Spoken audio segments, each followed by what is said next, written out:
What a crazy day here at Cyclone Fanatic. I'm Jake Brend reporting here at a dark and cold Jack Trice Stadium, which is fitting as Matt Campbell had his last day as the head coach at Iowa State University. Campbell named the next head coach at Penn State. And before I even had the chance to report on that, Jamie Pollard goes ahead and hires Jimmy Rogers as the next head coach. I feel like it's appropriate to start with Matt Campbell. He's the best coach in the history of this school, any sport, in my opinion. Campbell gave Cyclone fans the best 10 years of football that this program has seen. Now, Pollard said that this decision was more personal. His mom is battling cancer, his mother-in-law is sick as well, and his oldest daughter is going to college in Washington, D.C. next year. Pollard said that it seemed like his mind was made up Thursday night and that he just kind of had to accept it, that it felt different this time. Pollard reflects on the best 10-year stretch of Iowa State football of all time. And he's had an amazing run as our football coach and didn't get to do it in front of his family and friends. You know, and he had other times he could have left, and he chose not to. You know, Matt Campbell owes Iowa State nothing because he did more than we could have ever dreamed he would do as our head coach. And so, yeah, a page turns, but none of us are here forever. And so life goes on. And that's how I just viewed it. And maybe, you know, I've been here 21 years. It's not the first time we've gone through something like this. And, you know, the sun will come up on the east like it does every morning, and we'll go on. And that's why I'm excited about where we're going. The guy that Pollard brings in to replace Matt Campbell is a guy that I frankly didn't know a lot about before today. Jimmy Rogers comes after 1 year as the head coach at Washington State. Before that, he was the head man at South Dakota State, where he won a national championship in 2023.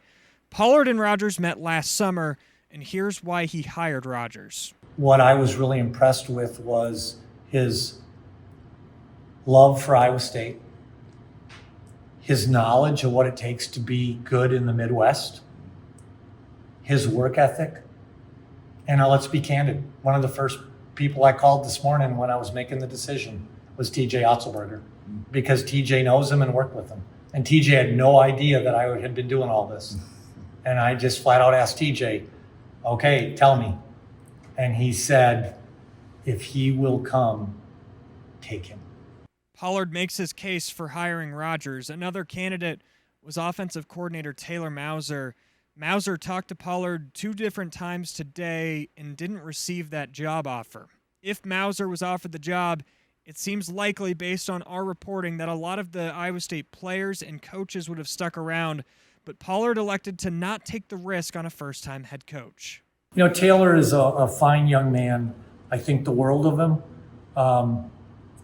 He is going to make him a great coach someday.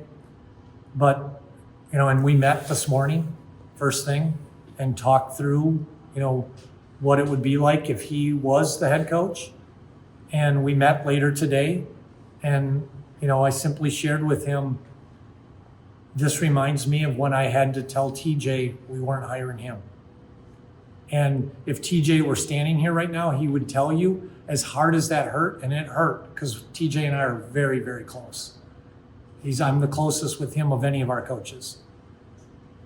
That was really, really hard for me to do back then. But if TJ was here today, he would tell you the reason he's having the success he is today is because of what he learned about being a head coach by going to South Dakota State and to UNLV. And in the end, that's what I told Taylor. You're going to be a head coach someday, and you're going to be a really good head coach. But to thrust you into that spot right now is going to be a disservice to both you and Iowa State, because you don't even know what you don't know until you're actually the head coach or the athletics director. And there's some places you can learn that on the fly. You can't take a P4 job following Matt Campbell and learn on the fly. You just can't. I'm going to reserve my opinion for now on Pollard's decision to not elect Taylor Mauser and instead go with an outside name. Like I said earlier, I didn't know a lot about Rogers before coming into today. In the way that this crazy Friday played out, there certainly hasn't been a lot of time to dig into him yet. That's all I'm going to do the next couple days is up and down look at what Rogers has done from South Dakota State to Washington State, and we'll tell you all about him leading up to his first press conference on Monday morning right here in Ames. For now, I'm going to reflect in a dark and cold Jack Trice Stadium on the best 10 years that Iowa State football has ever seen. Thank you for supporting what we do here at Cyclone Fanatic.